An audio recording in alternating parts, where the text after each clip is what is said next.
I am a Jedi, like my father before me. Silly Jedi! Silly Jedi! Remember, the Force will be with you, always. You must unlearn what you have learned. Hello, what have we here?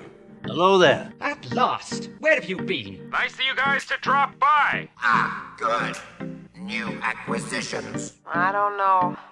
I have a bad feeling about this.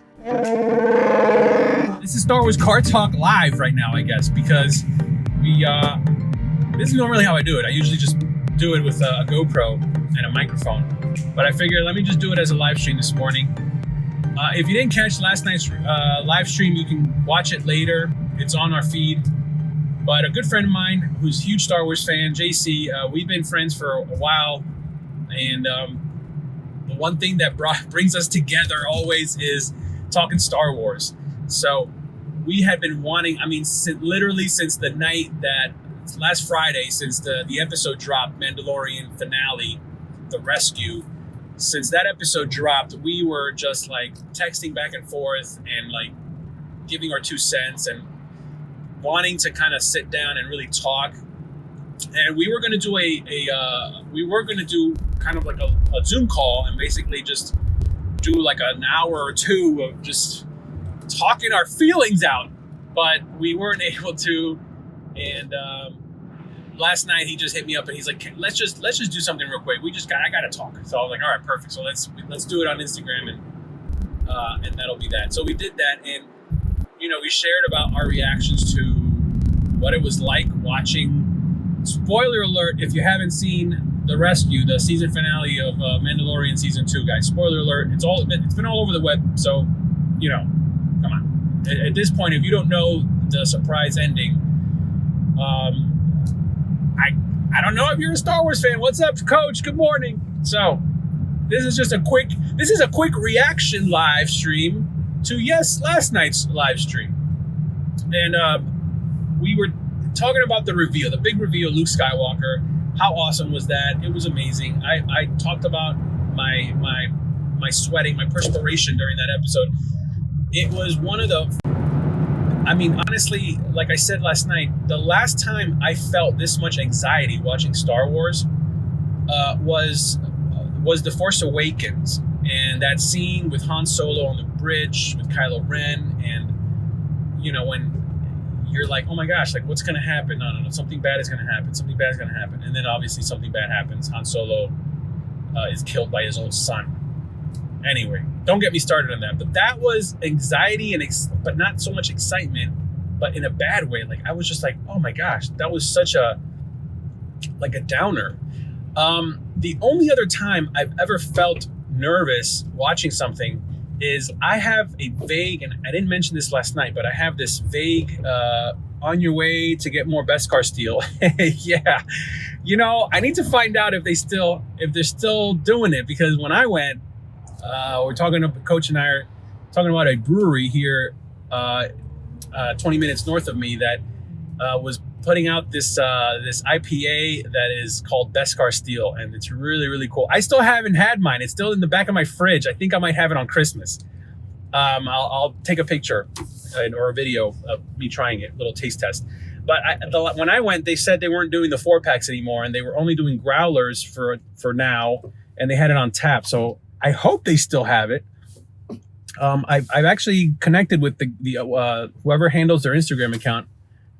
So they're really cool, and they're huge Star Wars fans. So really cool, really cool. If I can get a group of us, hey, if you're in New York in the Westchester area and you want to do a Star Wars hangout night of some kind, I know it's kind of crazy because of the pandemic, but some restaurants are open. This brewery in White Plains is open.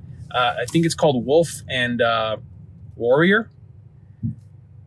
Mrs. Coach drank hers last weekend. She said it was great. Nice. Let me know if you stop by. I'd be down for a couple more. Yeah, definitely. Probably after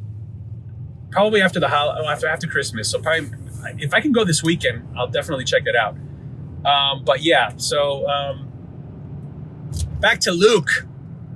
Luke Skywalker is back, and the last time that I have a vague recollection of feeling this much excitement and anxiety at the same time was the first time I saw Empire Strikes Back, or maybe not.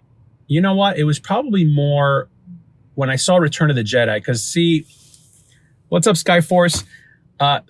What's interesting about my Star Wars journey is that I saw The Empire Strikes Back first. I didn't even know there was a New Hope or that Star Wars was the first one of, these movies. I didn't even know there was 3 of them. I just saw The Empire Strikes Back, and I remember watching it on cable over and over again and being like mesmerized by it.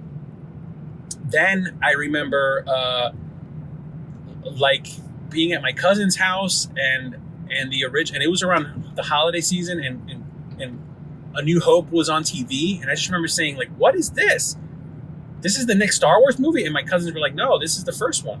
And I was just like blown away. Now, granted, I was like maybe 4 years old, 5 maybe tops. So Empire and Jedi had already been out. I'm not sure if Jedi was out on video yet, but I have this memory of telling my dad I want to see the next Star Wars movie, and him bringing me to the video store and renting Return of the Jedi. And I just remember, like, on a Friday night or on whatever night it was, I had this big clunky VCR that my dad set up in my room. The VCR was bigger than the TV that I was actually going to watch it on. Hey, Skyforce. And I watched the Empire. I watched Return of the Jedi, alone in my room with like milk and cookies and under my covers, like on my bed, just like watching this TV. And I just remember feeling so excited and like sweating, like as a little kid. I'm just like so excited. But that's how I felt watching this last episode of The Mandalorian. It was insane. Even before the reveal, I was just feeling so much anxiety and excitement. And I know that a lot of fans have basically, they'll say, and even my friend JC, if you check out last night's live stream right here on our feed, he even said that, he got emotional when he saw that it was Luke Skywalker. Now, I didn't get emotional, but I totally understand it, because like this is what we've been like. This is the Luke Skywalker that we wanted to see. Like, I remember as a little kid, you don't understand how movies work. You don't understand the concept of actors and the characters that they play in movies. It takes a while as a little kid to kind of put 2 and 2 together, and I just remember anytime I would see Mark Hamill and anything else after Return of the Jedi, I would immediately get excited and be like, "Oh my gosh, is this Star Wars? Is this Luke?" And it's like, it's hard to separate the two. So growing up, like in the in the rest of the 80s, as my fascination with Star Wars kind of subsided towards the tail end of the 80s, where that's it, like there was nothing Star Wars anymore. It was still something that I loved and I would still watch every now and then, but there were no toys out anymore. And, I had very limited amount of toys. I just imagined like, how cool would it be? And then, you had your friends in the schoolyard that would make up stories like, "Yo, I heard there's going to be another Star Wars movie and Luke Skywalker lost his arm now instead of his hand." Like, kids making up stuff. I had a friend in like first grade tell me one time that his dad was a prop maker and he worked on making lightsabers for Star Wars, and he has like a shop in his basement where he builds them. And I remember going to his house for his birthday, and just like the whole time I'm just like, "Dude, when are we going to get to see your dad's basement? I want to see the Star Wars stuff." And he just kept like, no, not right now, right now. And then, it wasn't until like maybe like a year later that I realized, that kid was full of crap. He was lying. But, we just fantasized what it was like, what it would be like, the continuing stories, the continuing adventures of Luke Skywalker. Like, what would it be like? Star Wars Avians, am I saying that right? Skywalker? What would it be like? And we got a taste of it. We got this great, ooh, that's sunny. We got this beautiful taste of Luke Skywalker as the Jedi Knight after Return of the Jedi. And I think that was just amazing. Like, that was just amazing to me. It is so sunny. I got to throw these on. It was so exciting to see that. And even though, yes, it was a stunt guy and, you know, obviously Mark Hamill was there, but it wasn't him. And, you know, it was like de-aging or deep fake, however they did it. But it was so good to be able to see this hero be the hero that we know he is. And I hate to bring it back to the sequel trilogy, but like that wasn't Luke Skywalker in the sequel trilogy. Even when JJ tried to fix it in Rise of Skywalker, it still didn't seem genuine. It just felt like it was pandering to us as fans because we complained so much that he was so down and grumpy in The Last Jedi. I mean, when you have the actor that plays the character basically say that he completely is not in agreement with how his character is being treated, but at the end of the day, this is a job, he's getting paid, and if this is the script that this is what they're telling you to say and do, you're going to do it. So that wasn't my Luke Skywalker. Like, to me, that wasn't Luke Skywalker. The sequel trilogy to me is Legends, and I'm being very forgiving and very generous by saying Legends, but it doesn't count to me. Coach says, definitely felt it was what that character deserved. Similar to Vader at the end of Rogue One, both characters needed those moments. And we needed those moments. Yes, exactly. Like, you know, we never, I mean, aside from like in Star Wars Rebels, we never really get to see Darth Vader be the menacing Darth Vader throughout the galaxy that, you know, he helped the Emperor hunt down and destroy the Jedi Knights. You know, we never got to see that. And in Rogue One, we got to see that. Like, we needed that scene so that we can really quantify how dangerous he is and how powerful he is. And we got to see it in that hallway scene. And we got to see Luke Skywalker be the Luke Skywalker in a hallway scene. And yes, my friend JC mentioned it yesterday. The icing on the cake was seeing R2-D2 pop up because, again, both of those characters got the shaft in the sequel trilogy. Luke Skywalker was treated like crap in the sequel trilogy, and R2-D2 was treated like crap in the sequel trilogy. So to get both of those characters pop out and say, hey, how's it going, guys? It's been a while, but this is us.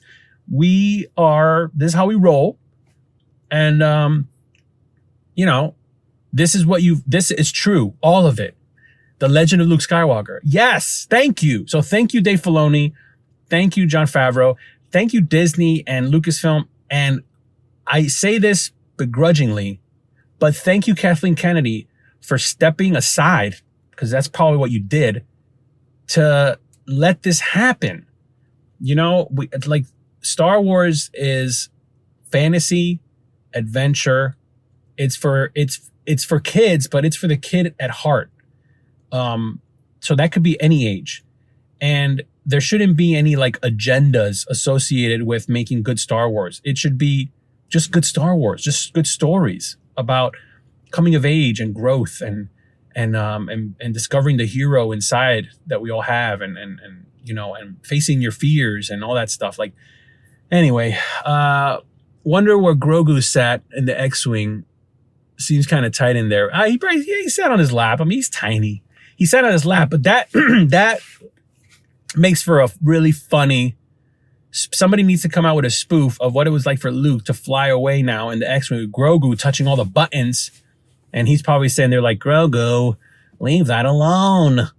And R2's back there like beep, beep, beep, beep, beep, and he's like, I know, this kid keeps touching everything, you know. So that would be pretty funny. Anyway, I got to get into work. I just want to jump on here this morning. I might do more of these in the morning, but I'll definitely team up again with my friend JC and do another conversation about Mandalorian and Star Wars and beyond.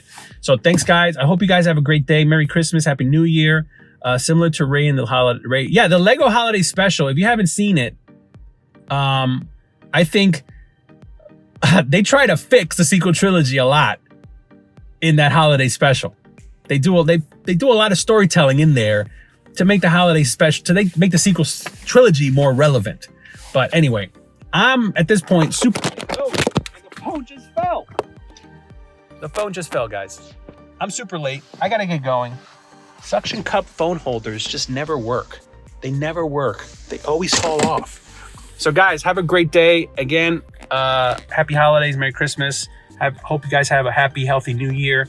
And we'll keep it here. Jakku Junk Collector, please watch I'm ending it now, but check out this stream. And last night we did a live stream as well. So I hope you guys have a great day. May the Force be with you. And man, it's so good to be a Star Wars fan right now. The Force will be with you, always.